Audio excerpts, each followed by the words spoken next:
Hi guys, welcome or welcome back to my channel, and if you're new, please consider subscribing before you exit this video. That being said, let's just dive right into it. आज मैं 2011 में आई हुई sci-fi action fantasy war movie captain America the first Avenger को explain करने जा रही हूँ। मैंने फर्स्ट फेज की और जितनी मूवीज एक्सप्लेन ऑलरेडी कर दी है उसका लिंक मैं आपको ऊपर आई बटन में दे दूंगी, तो आप चाहो तो उसको भी देख लेना। और ये वाली जो मूवी है ये आपको डिज्नी प्लस हॉटस्टार और Amazon प्राइम वीडियोस दोनों पे देखने को मिल जाएगी। हमारे यहाँ पे मूवी की शुरुआत होती है हमको प्रेजेंट डे का दिखाते हुए, जहाँ पे आर्कटिक में हमें दिखाया जाता है कि एक टीम है साइंटिस्ट की और वो लोग अनकवर करते हैं एक ऐसा ऑब्जेक्ट जो कवर हुआ है और एकदम फ्रोजन है आइस के अंदर, और वो सर्कुलर शेप का है और उसका रेड, व्हाइट और ब्लू कलर का उसमें कलर्स हैं। और ये होता है एक ऐसी जगह पे जो एक एयरक्राफ्ट होता है और वो पूरा बर्फ के अंदर दफन होता है। हमें यहाँ पे इसके बाद 1942 का दिखाया जाता है और होता है महीना मार्च का। यहाँ पे हमें एक नाजी ऑफिसर को दिखाया जाता है जिसका नाम होता है योहान श्मिट, और वो अपने आदमी लोगों को लेके एक टाउन के अंदर जाता है जिसका नाम होता है टोन्सबर्ग, और वो जगह एक्चुअली होती है जर्मन ऑक्यूपाइड नॉर्वे के अंदर। वो लोग वहाँ पे इसलिए होते हैं क्योंकि वहाँ पे उनको एक रेलिक चुराना होता है जिसका नाम होता है बेसिकली टेसरैक्ट, और बोला जाता है कि उस ऑब्जेक्ट के अंदर बहुत ही ज्यादा इमेंस अमाउंट में पावर है। ये वही टेसरैक्ट होता है जिसको हमने पिछले वाले मूवी में एंड में देखा है। तब तक हमें न्यूयॉर्क सिटी का भी दिखाया जाता है और वहाँ पे एक आदमी है जिसका नाम होता है स्टीव रॉजर्स, और उसको रिजेक्ट कर दिया जाता है आर्मी को ज्वाइन करने से।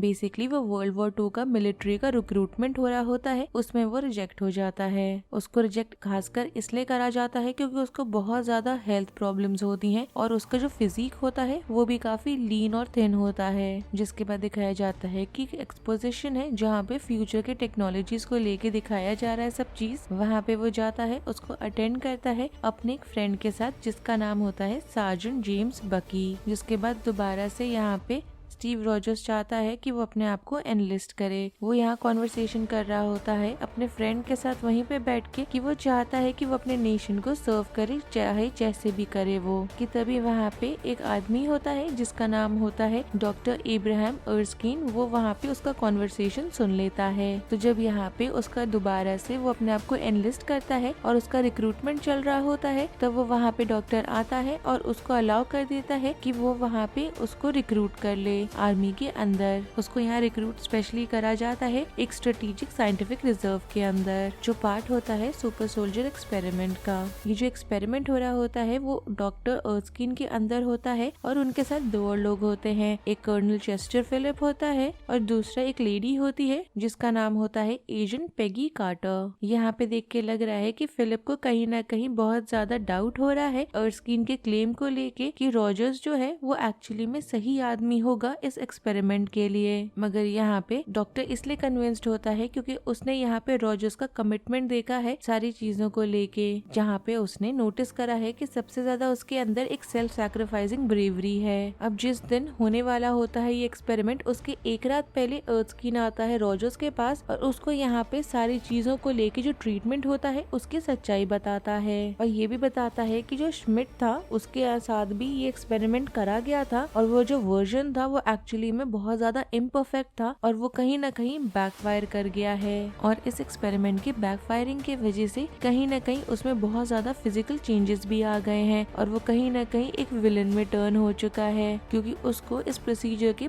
परमानेंट साइड इफेक्ट्स आ चुके हैं उसके अंदर। जिसके बाद हमें वापस से यूरोप का दिखाया जाता है और यहाँ पे हम लोग श्मिट को देखते हैं और उसके साथ इस बार होता है एक डॉक्टर जिसका नाम होता है हायरम जोला। उनके पास देख के लग रहा है कि टेसरैक्ट आ चुका है और उसकी जो एनर्जी होती है उसको कहीं ना कहीं वो लोग अलग अलग चीजों में यूज करने की, हार्नेस करने की कोशिश कर रहे होते हैं, क्योंकि उनका यहाँ पे इंटेंशन होता है कि उसका जो पावर है वो सारा पावर वो लोग जोला की जो इन्वेंशंस है उसमें इस्तेमाल करने वाले हैं। यहाँ पे आगे हमें मालूम चलता है कि श्मिट को मालूम चल जाता है कि अर्स्किन एग्जैक्टली कहाँ पर है, तो यहाँ पे वो अपने एक आदमी को भेजता है जिससे कि वो जाके उसको मार डाले। तब तक हमें वापस अर्स्किन को दिखाया जाता है जहाँ पे रॉजर्स है है और उस पे एक्सपेरिमेंट शुरू करा जाता है, जो बेसिकली एक सीरम होता है काफी स्पेशल तरीके का, उसका डोज उसके अंदर इंजेक्ट करा जा रहा होता है और उसके साथ साथ वाइटा रेज जो होते हैं उसका भी डोज उसको दिया जा रहा होता है। जिसके बाद हमें दिखाया जाता है कि रॉजर्स का यहाँ पे जो एक्सपेरिमेंट है वो देख के लग रहा है कि सक्सेसफुल हो चुका है और उसका जो फिजिकल अपीयरेंस है उसमें बहुत ही ज्यादा ड्रास्टिक डिफरेंस देखने को मिल रहा है।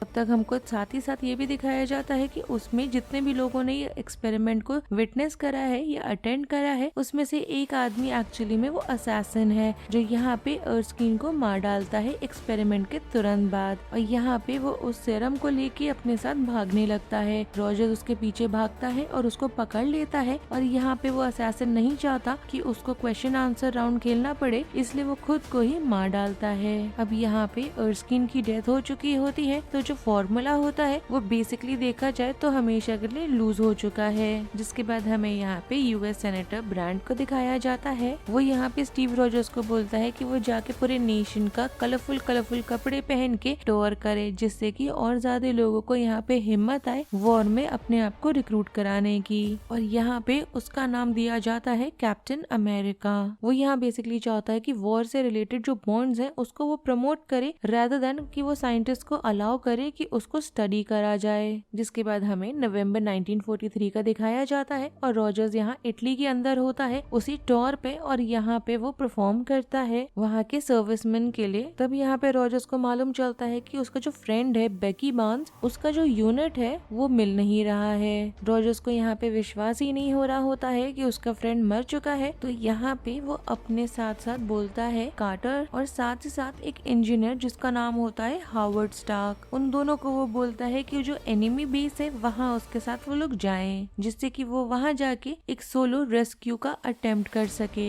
जिसके बाद देख के लग रहा है कि रॉजर्स चला गया है उस जगह पे जहाँ पे श्मिट की जो पूरी जगह है उसका जो फोर्ट्रेस है वहाँ पे अपने दोस्त को बचाने के लिए, जहाँ पे वो अपने दोस्त को और भी जितने प्रिजनर्स होते हैं उसी के आर्मी के सबको वो छुड़ा लेता है। जिसके बाद वो आगे जाता है और यहाँ पे श्मिट को भी जाके कन्फ्रंट करता है। यहाँ पे श्मिट अपना मास्क हटाता है और मालूम चलता है कि उसका जो स्कल है वो रेड कलर का है और इसी चीज की वजह से उसका नाम पड़ जाता है द रेड स्कल। जिसके बाद श्मिट यहाँ पे अपनी जान बचा के भाग जाता है और रॉजर जो है वो वापस आता है अपने बेस कैंप पे और अपने साथ अपने फ्रेंड के साथ साथ जितने भी और उसने सोल्जर्स को फ्री करा है सबको लेके अपने साथ आता है वो। जिसके बाद यहाँ देख के लग रहा है कि रॉजर ने यहाँ पे अपनी खुद की एक टीम बनाने का फैसला किया है, जिसमें से कुछ लोग होते हैं बार्न्स, डम डम डूगन, गेब जोन्स, जिम मरीटा, जेम्स मोंटगोमरी और 2-3 लोग और होते हैं। और यहाँ पे उसका मेन एम इस टीम को फॉर्मुलेट करने का ये होता है कि वहाँ पे श्मिट के और भी जितने हाइड्रा बेसिस हैं बारी बारी करके वो लोग एक एक जगह पे जाके अटैक करेंगे। जाने से पहले स्टार्क यहाँ पे जो रॉजर का आउटफिट होता है उसमें काफी एडवांस तरीके के इक्विपमेंट्स वो लगा देता है।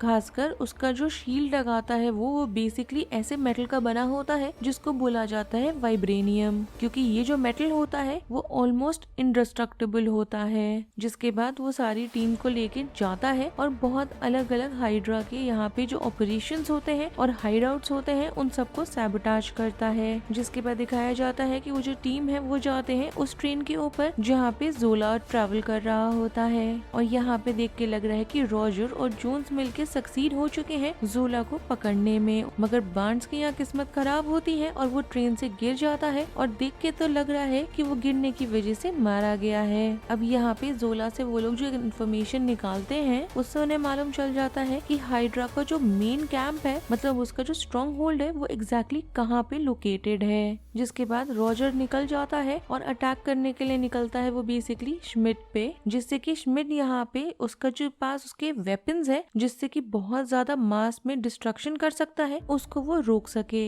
जहाँ पे उसका प्लान होता है कि वो शुरुआत करेगा अलग अलग अमेरिका के सिटीज को लेके और बाद में जितने भी अक्रॉस द ग्लोब बड़े बड़े शहर है उन पे भी वो अटैक करने वाला है, ऐसा उसका प्लान होता है। जिसके बाद यहाँ पे रॉजर्स जाता है और श्मिट का जो एयरक्राफ्ट होता है उसमें वो चढ़ जाता है और यहाँ पे जब श्मिट और रॉजर के बीच में लड़ाई होने लगती है तो जो टेसरैक्ट का जो कंटेनर होता है वो इस प्रोसेस में डैमेज हो जाता है। श्मिट यहाँ पे अपने हाथ में पकड़ा हुआ होता है टेसरैक्ट को और ऐसा करने की वजह से वो खुद उस ब्राइट लाइट के अंदर डिसॉल्व हो जाता है और उसके डिसॉल्व होने की वजह से जो टेसरैक्ट है वो फ्लोर में गिरता है और फ्लोर के थ्रू वो बर्न करते हुए नीचे कहीं अर्थ की तरफ जाके गिरने लगता है। अब यहाँ पे उसके पास कोई ऑप्शन नहीं होता है कि वो कहाँ पे इस प्लेन को लैंड करेगा, क्योंकि उसके अंदर बहुत ज्यादा अमाउंट में बॉम्ब्स होते हैं, तो वो नहीं चाहता किसी पॉपुलेटेड एरिया में उसको लैंड करना, क्योंकि ऐसा करना बहुत ही ज्यादा रिस्की हो सकता है। तो वो रॉजर्स लेके जाता है उस प्लेन को और क्रैश कर देता है उसको आर्कटिक में। आगे चल के यहाँ पे मालूम चलता है कि स्टार्क को तो टेसरैक्ट मिल चुका है जो बेसिकली एक ओशन की गहराइयों में गया हुआ था, मगर उनको अभी तक ये नहीं मालूम चला कि रॉजर्स कहाँ है और ना ही उनको मालूम चला कि वो एयरक्राफ्ट कहाँ पर है। तो वो लोग ऐसा अज्यूम करने लग जाते हैं कि शायद वो बेचारा मारा गया है।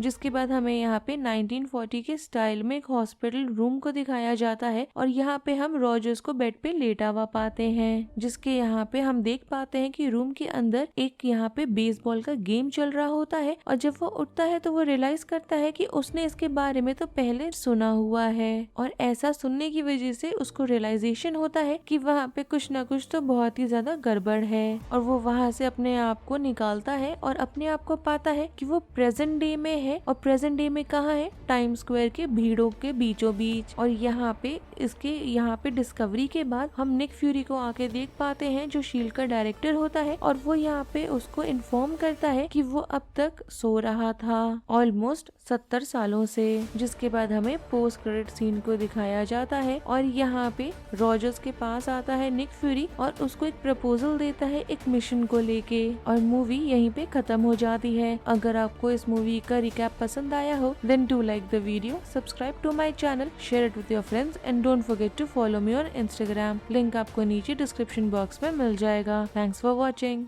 बाय।